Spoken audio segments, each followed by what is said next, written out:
Yeah. See that guy right there?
Thank you. Oh, my pleasure. Anytime, man. Appreciate it.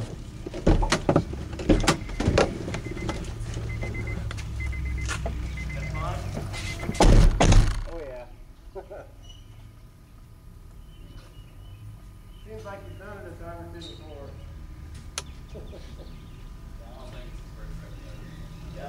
Yeah, not quite.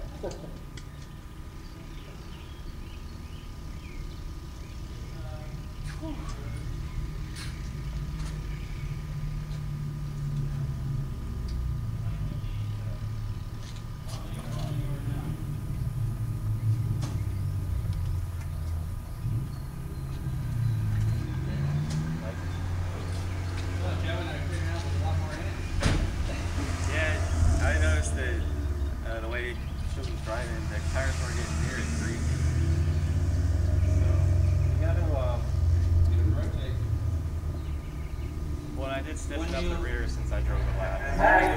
It's not about rotation, it's about how you build up cornering force. If you can build up the cornering force gradually, you actually get more grip out of the tires than if you would just chuck it into a turn. So like if you're coming into even like a real tight like corkscrew, you wanna try and like at least smooth out the entry, because what you're doing is you're building up the coefficient of friction between the tire and the track gradually, which nets you a larger grip volume than if you just went like that into the turn. So you know, and that's true front wheel drive, rear wheel drive, four wheel drive.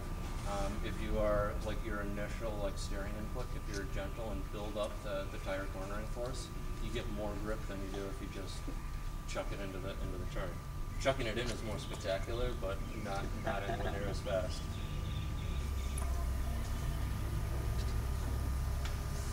Yeah, it's a good car. Yeah. You gotta figure out some way to cool it. You gotta keep it on there. The brakes feel good though. Yeah, brakes were all right. Like coming down towards 8, there was like one time where it just felt like the pad was starting to glaze. Everywhere else, it was all right. Just that one turn. I don't know if it's just coming downhill, if I was pushing braking zones a little bit, but yeah, brakes felt fine. Pedal was fine. Tires are the best that they're gonna be. You know, that's the one limiting factor on this car is the tires. If you went to like a DOT, you know, anything like the cheapest one is like an R1, the BF Goodrich. Hoosiers, this thing would be like unstoppable, but those are Hoosiers rock. yeah, it's the limiting factor of the car right now is the tires. But other than that, you know, setup is really nice. And definitely tell the difference with the bushings and everything on there. You know how much tighter and better feel you get from the car, especially in transitions, like from coming out of 1, 2, and 3. The car. Stock cars don't transition quite as nicely as this one does. It's just a function of the bushings. The harder bushings they're transmitting that corner force directly to the shocks and springs, whereas in a rubber bushing car, the rubber deflects enough that it absorbs some of that cornering energy. So like on the road, it's all nice and comfortable, but for the track, you lose some because of the deflection of those bushings. Where you really notice it is like if you ever do like a slalom or like an autocross, cars that are set up either with like spherical bushings or you know, real hard Delrin or something like that transition really quick, and this one transitions really nice. Its balance, you know, side to side is really good, nice and stable under brakes. I know some of like the stock ones, if you push really hard under brakes, the rear end gets all light and wiggly. This one's actually really nice and stable. I just put the wing on right before the first session yesterday, and that made all the difference for the stability on the rear. Especially coming into you know, like the kink in a couple of the high speed you know, supers. The car felt really nice and settled. So yeah, good job. Nicely done. Cool. Not a group. You have a clear hot track. You are on track now. And everyone in the paddock are scheduled time break correct. You are running through every order in direct. Please follow the indications about the run through on scheduling time are incorrect. We will be running 25 minutes. As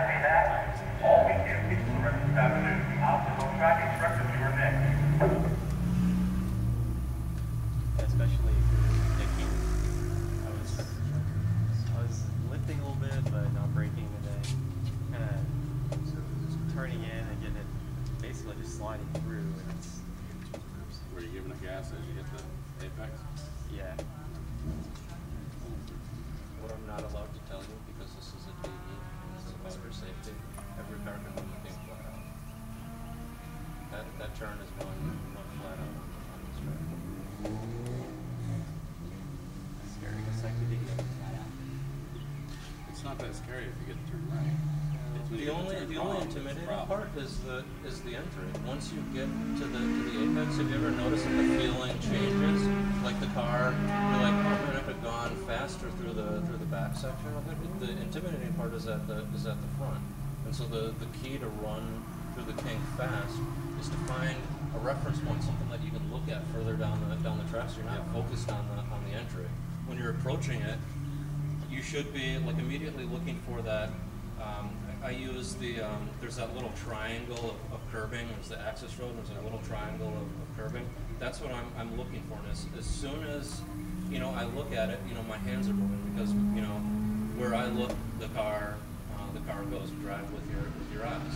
So as soon as the car's pointed towards that curbing, I'm trying to pick up reference points where the car needs to exit. Because there's like a little bit of a crest there. You can't pick up the exit curbing until you're about a couple car lengths beyond the apex. So I use like the corner worker station. There's like a tree that I picked out in the back. That's my reference for where I want the car to end up, because I know if I aim for that tree, the car's going to end up right on the left edge of the track. And the key is to look as far ahead as possible, because you'll smooth out your hands, but it will also reduce that sensation of speed.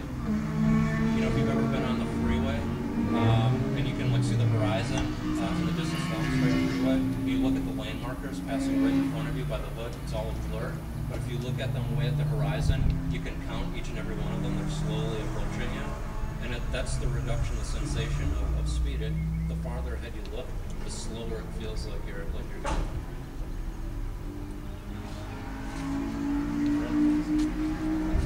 Yeah, that makes total sense. Yeah, so,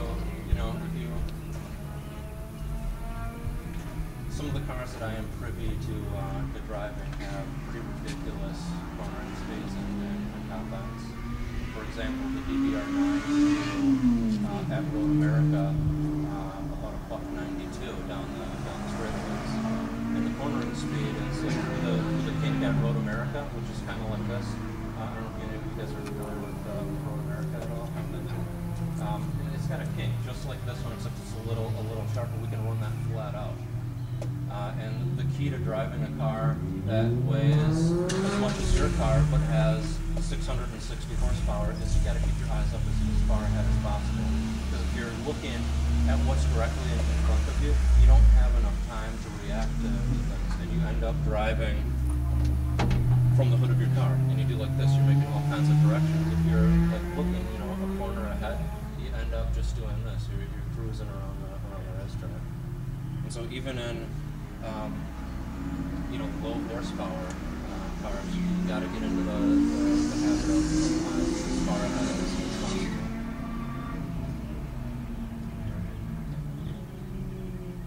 Suspension-wise, you think How far do you really want to go?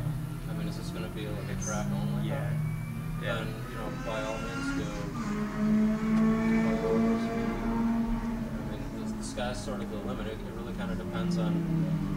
If you're going to drive this on the street, if you're going to commute with it, it's going to be a real pain in the ass. Because you're going to feel every single pebble, every single grain of sand. And if you're fully caged, you're going to look like a fool showing up at the grocery store with your race car trying to get a gallon of milk. But I mean, if you're willing to do that, I mean, the sky is sort of the limit. The only experienced racing front drive that I have was with APR on their GTIs, and we ran Pony Challenge, full race, shocks, iBox springs, and then the car was a spherical bearing car, so there was no bushings at all. It was all high endurance and spherical bearings.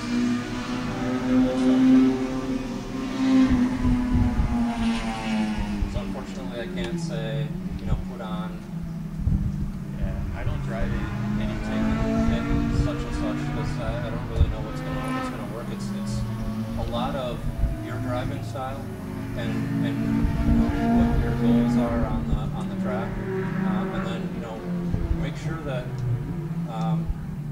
whoever you buy the kit from or whoever installs it for you, if you're going to install it yourself, that you get some sort of setup data from them, whether it's like they've got like a baseline set up for a Type R with this kit, or they've got, or someone who knows something about setting up the suspension on this car, just so that you don't hit the track with your brand new race suspension and the car is completely all over the place because no one gave you any sort of decent setup.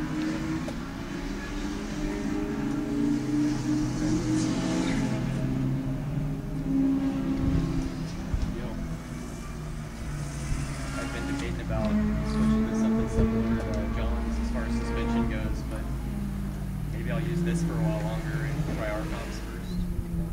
I mean, I don't drive R3 anymore, but I need to get it to the track. I'm not going to trailer it or anything. So. the best thing that you can ever do to a car is change tires. You want better quality tires. Because everything that happens in the car, your steering, gear changes, pedals, brake and throttle, they're all transmitted through the tires.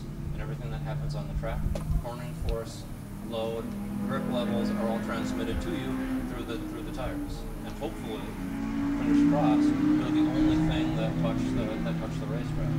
So the biggest gain in performance is always going to come from either A, going to a better compound tire, stickier compound tire, or longer lasting, depending on what you want to do, and then making sure that you look after the tires. Because everything that happens regardless of whatever suspension you put on it, it's no good. It's only as good as your tires.